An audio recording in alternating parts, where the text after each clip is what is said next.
Hey everybody, good morning. It's Jillian. So I always share my little downloads that I get when they come about.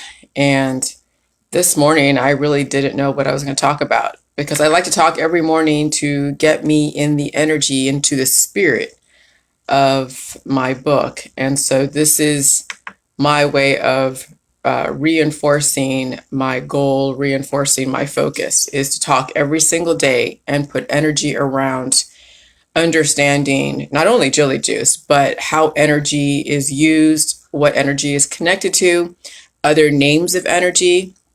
And so we really had to go through like almost everything in the world, whether it's the universe, the 11 different systems, and psychological, emotional factors, the people, the architects of our society, the ones that started us to the ones that are kind of dealing with us at this point, and then why we're in such a political uproar and why there's so many wars. Okay, but luckily the wars aren't in the West, but they are and they aren't. We don't have hand to hand. I mean, we do and we don't, but we don't have something like the Gaza Strip over here, like in Ohio.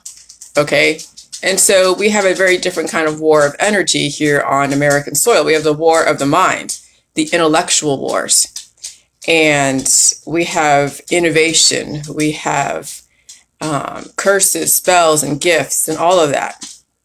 And so I was watching last night on Netflix. I was thinking, okay, so my usual routine is to watch something on Netflix because there's something on Netflix that's going to be key to understanding another aspect, another context of our system, of our world. And the 80s, I love the 80s. I love the music of the 80s. And the 80s is very integral in a lot of things because they were really just honing in on how to get the West really competing to bring out their gifts. Okay. And so you saw that we were in a lot of excess during the 80s. Okay.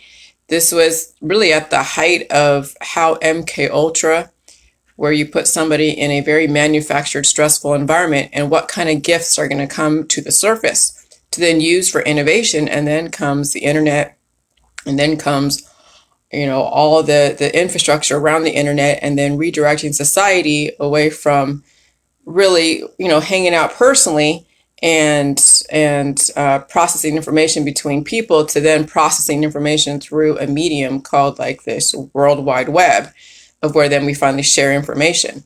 And so that's a huge energy force, is the internet. So I was watching Netflix last night and I watched The Best of the Best. And The Best of the Best is about, taekwondo, kickboxing, like a myriad of martial arts that are mixed into a competition of where there's the US team and then there's the Korean team. And there's a whole backstory around the competitors and their history with each other. But there's a bigger message with that movie, The Best of the Best. It's about energy control. Okay, when you think about it, who controls your biochemistry is who controls your energy.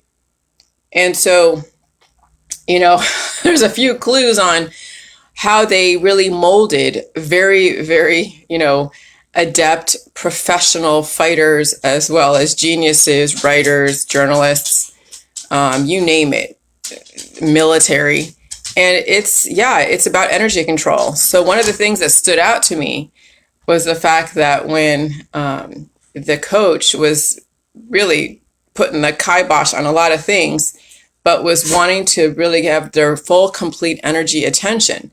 And so when he said there's no women, no alcohol, and no drugs, I'm like, I wonder why. And then I'm like, oh yeah, women can, for men, women release energy from men through procreation. Okay. Alcohol releases, biochemistry releases energy through the hormone triggers. You get adrenaline, dopamine, all these different things that come up when you're drinking alcohol. And then drugs also does major energy releases. And so that's why the pharmaceutical industries are so powerful, because they are the ones that know how to control your energy, because you don't understand how your energy is and what it really consists of. You think energy is like something that you see, through your cable box or something, or when you plug something in. No, energy is your biochemistry. And so with Taekwondo and with any kind of martial arts and with the Eastern philosophies, it's about controlling your energy, yes, controlling your breathing, all that, yes, of course. But it's about directing your energy and channeling it on your opponent, onto a brick, onto something that you're trying to either, to overwhelm or to bring to surface something that you can react to.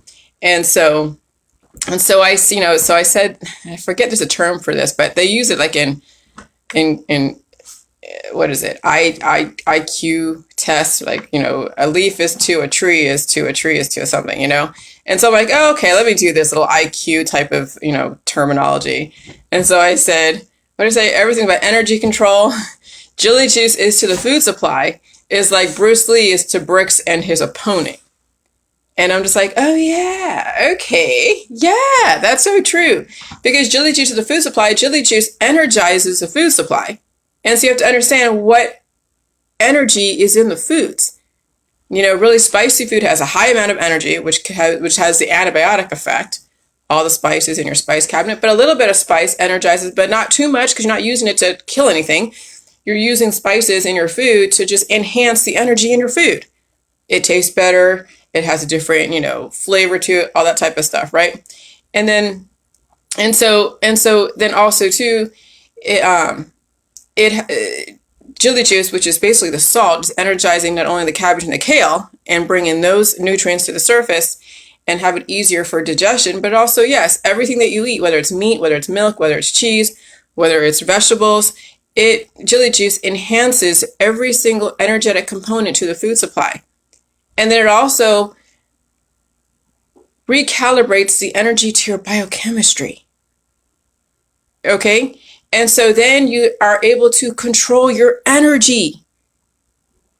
Okay? That's the whole point, is controlling your biochemistry, which is controlling the frequencies of your energy and how your energy is being put out there and how it is being manifest, yes, out into what you say, what you do to people and places and things, but also how does it impact your body? You can tell when people don't have control of their energies when they're too skinny or when they're extremely obese or when they are like having supernovas every so often, like a buildup, like you see in domestic violence. There's like a buildup of rage because someone doesn't know how to release their energy correctly. And then at some point, there's a trigger point where a person just blows up, or they actually create conditions where they need to release. Okay. And so, humans are like anything. We are a ball of energy, and the way we release our energy will be either our destruction or be our evolution. And then indefinite life is where you're able to actually balance and control your energy. So you're not losing more on the back end or the front end, and you're not accumulating so much on the back end or the front end to where it causes an unbalanced energy manifestation to where then it creates pressure on your vital organs. And then you see it in the activism. You see it in the Bible. You see it in politics, religion, and science. Somebody's always controlling your energy. You look at what you're reacting to. You look at what you are plagiarizing or parodying. You're taking somebody else's energy and you're trying to own it as if it was your own. But there are definitely a lot of double negatives and a lot of contradictory things in politics, religion, and science. And so people's energy are so mixed up because they think they're saying one thing, but they're doing another. Or they're saying they think they're doing one thing, but they're saying another. And so that's a lot of reasons why I say to people in my group, please don't use any words from any other doctrines except for your own words, through your own personal understanding. You promote life, you promote balance, you promote egalitarianism, you understand both sides of the story. You don't feed into some of these energy factories, these energy harvesters that are either on YouTube, or they're a pundit or a political figure, or they're a pastor, or they're somebody that's very charismatic with their words because they're meaning to control your triggers, your energy, and harvest, and they don't give back to you. And so Jilly Juice is attempting to give back to you what you've been giving away to politics, religion, and science on such a level that you don't even see it because you're in it. And so karate artists know how to control their energy and their breathing, and they know how to do all of that stuff. And then they destroy bricks and cinder blocks and they beat each other up. I mean, with one action of major, hitting, another reaction is another hitting, and then they have to strategize how to duck and how to bob and weave from that hitting, and that's the same thing as boxing too. But Taekwondo and martial arts is a totally other level than just straight primal boxing. And then that's when you bring in, the what is it, the what is it, the fighting, whatever, I forget, where you have, it's all that, the kickboxing stuff, the ring and Dana White and all that. But I haven't watched that in a while. My husband doesn't watch that in a while. I haven't watched it. But yeah, that's why we do have all these types of sports. It's because it's the coaches and the industry controlling people's energy and then making money off it. And that's what really we have to understand, is that our biochemistry, our energy, what we put out there is it's being exploited, but it's through your own choice. You're given many choices out there, and you choose where you put your energy. And some people will just give away their energy and they have absolutely no return on their investment because they don't know how to reinvest back in themselves. They're so used to giving everything away for free, thinking that, it's going to change things, when no. I mean, when you have an activism or you have an opinion or a political stance, that's the energy that you hold, and someone else has a complete opposite energy and it's just as strong as yours, and they will neutralize you. That's the whole, positive and negative. The intelligence is taking those two opposing energies and reconfiguring something different. And then you take yourself out of the war, and then, wow, you have a very different way of looking at the life. You have a different body figure. You have a different family. You have a different community, because you've taken all the energies out there and you've developed something different in innovation. And so yesterday, was a good example, a very great example of how I use my energy. And then when I was like so hungry, because I was drinking I think I drank like 2 of these, plus then a espresso and cream can, a little espresso and cream can. And I was just like typing away and really just thinking, and all my brains were like, my brain firing synapses, whatever, were just going off. And I'm like, ooh, wow, I got this, a trinity of this, trinity of that, da, da, da, right?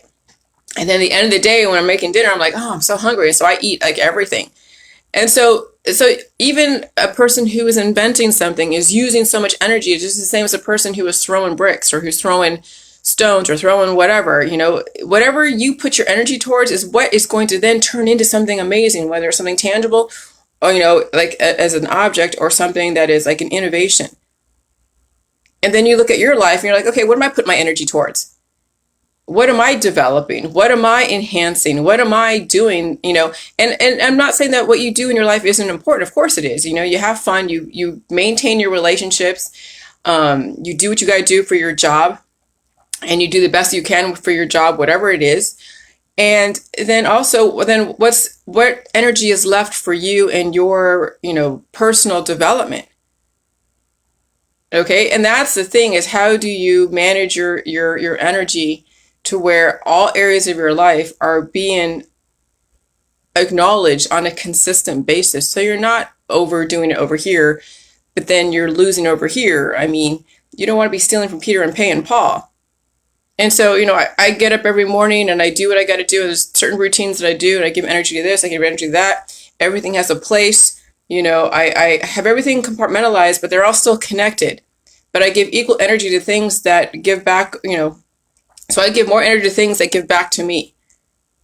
Okay. And some things don't need a lot of my energy. When I want to go and reset my internet every morning, because it does that. That's just my internet. I just unplug, plug, and I give my dog water. I give my dog food. I take her outside. I smoke a cigarette. I drink my coffee. I I have my little routine like we all do. And that way everything gets equal energy based upon its priority. And then this is how then you can then take the energy that's left and start developing something really new and different, as well as getting yourself to another level of awareness, existence, who knows, professionally. And so really, priority is about, figuring out how to disseminate your energy. If you're able to do that, if you have unbalanced energy and you just, you just don't have what it takes to put everything together, then you're just going to give energy to the thing that really gives you the most return, and that's it. And everything else is kind of going to the wayside. or you're going to see, failures in this areas of your life because you're not giving enough energy to it to maintain it and to make it better. And so I see why people that just work all the time, but they don't have other things going on. And not that you have to have like everything 100% equal, but it's understanding how to develop that and find a way to still, I don't know how to say equal, but still have it exist. Okay. And so right now, all my energy is going to Jilly Juice, my husband, relationship, and I, and then my dog, and then a little bit of my house, and then all of you guys until this book is done. And then I'm going to redirect my energy to something a little bit different. Okay. And I want to develop really good relationships with very, relatively well-balanced people. And even if they're not totally balanced, I will still draw out the best out of them during the time that I'm with them. So that way I can make my interaction with people to be very like one of just something that's uplifting versus draining. Okay. So that's really what I offer to a lot of you, everybody out there. If you're on Jilly Juice, or if you're not doing Jilly Juice and you're kind of thinking about doing it again, I would suggest you do it, because it really will help you figure out your energy. Because then you realize that even with Jilly Juice, you have to kind of lay down the energy and do more of the covalent bonding of the eating, because your body needs to regenerate. Because Jilly Juice is energy. It's like the amount of energy. It's like a lightning bolt in a jar. Okay. And then we are realizing, like John Oakes is realizing that, there needs to be a balance, because he does labor intensive work and he does Jilly Juice a lot. And I said, okay, now it's time to lay low on the Jilly Juice and work, because you're doing labor intensive. You probably already primed your body and your stomach to be able to take in nutrition. Now it's just eat, gain some weight, get some fat on you, because I'm telling you, just having muscles is not really optimal. You see the weightlifters out there, you see all the athletes out there. They've exploited their ability to regenerate and have that temporary supernova effect. But at some point, you need to now, your muscles will still be there because you have a muscular system, but now it's bringing on the fat, the healing process. Fat is healing, but too much fat will destroy you. Again, everything is balance. When we have promoted the emaciated look in our society through the fashion industry, we have a lot of malnourished women out there that have eating disorders. And we have women who are completely the opposite. They have too much food on their body because they're not releasing. Okay? And so we now need to come to a happy medium to where you're not too fat and you're not too thin, and you are balancing your energy, your muscles, and your fat, and all of that in such a way where it then elicits balance in your body, mind, and spirit, and what you say and what you focus on, and how you look at the world and how you look at the people around you. Let me tell you, we're lucky we live in the West. If people choose not to evolve, I think we've given everybody out there in those different third world countries the choice to evolve. They choose not to evolve. We can't just go and, eradicate those that don't want to evolve. So then what happens? Then there's wars. And wars is energy. Wars are energy. Wars bring things to the surface in the people in the West, as well as people in those specific areas. And we have defectors from those specific areas that come to the United States and they become great painters or great artists or great YouTubers that talk about their times during those different conflicts and skirmishes. And yes, we see some really horrific stuff on the news, but that still brings up energy of which people then people could turn that into either an activist type of thing or an artist type of thing, or who knows what. And so that's where all of this activity comes from, is from all the stress between the birth and between the lifespan of death. And so that's going to be in my book about businesses and monetizing life. When you monetize life, you stress people out at the beginning of life all the way up to the end of their life, and you extract the gifts, you extract the energy. You put people under spells and curses, and then you extract the gifts. And that's what goes on in our society. That's what goes on in the activist world. That's what goes on in politics, all religions, I don't care what it is, and all science. It's about stress in the beginning, stress at the end, and extracting gifts. And you're either going to be part of that whole, cesspool of just that, or you actually control your biochemistry and extract your own gifts and use them to your benefit. But you still follow the laws and the rules of your society because they are still very close to the laws of life. It's not the laws of death, or you'd be in jail, because we don't believe in homicide We can't stop suicide, but there's no infanticide, no homicide allowed. And so you promote life, and you promote balance, and you promote, giving your kids a choice. You don't promote discrimination. Because if a child is balanced, or if a human is balanced, they'll take in all the information and convert it based upon what they're able to convert because of their balanced way, and then they're going to produce something amazing. But yes, kids by nature have a lot of unbalanced energy because they're developing. And they're also dealing with predispositions that you gave them. So anyways, I just wanted to talk about energy and about Taekwondo and the martial artists and then biochemistry. And yes, pharmaceuticals are the ones, they understand how energy is used and how to use it to nip and tuck you. But also, if you don't understand your own energy and biochemistry, then whatever things that you take on are going to cause more imbalances or unbalanced energy. And then what you think is going to help you is actually doing quite the opposite. And so at some point, you're going to have to redirect energy back onto yourself and not so much out there. The system knows how to extract energy from people. You know it. You've seen it in Hollywood. Now that you know what MK Ultra is, are you doing the same thing to your friends and family? Causing stress, causing everything? So you can extract the gifts and the curses and the spells from your friends because you're pounding the gavel so hard about what the CIA did back then? Remember, if you're not redirecting energy and reconfiguring it yourself, you're going to repeat what's around you. You're going to be a parrot, and you're going to, I don't know, regurgitate what your circle of people are doing. And I'll tell you what, that happens so much in the religious world. Like so much. So many people are regurgitating the same thing. And then you see people like, that are the pundits that are out there that are repeating the same thing. Oh, government's bad. They said that 10 years ago, government's bad. Can you change your story a little bit? Can you change your, everything? Can you change the way you look at the world? Or are you going to keep repeating the same thing until there's no energy left? And that's what goes on, is people keep repeating the same thing over and over again that takes away from themselves and their community. There's no regeneration, no evolution, no nothing until they supernova themselves out of existence. And then their friends and family are like, oh yeah, she had a good life. She was a great activist. She fought for the people.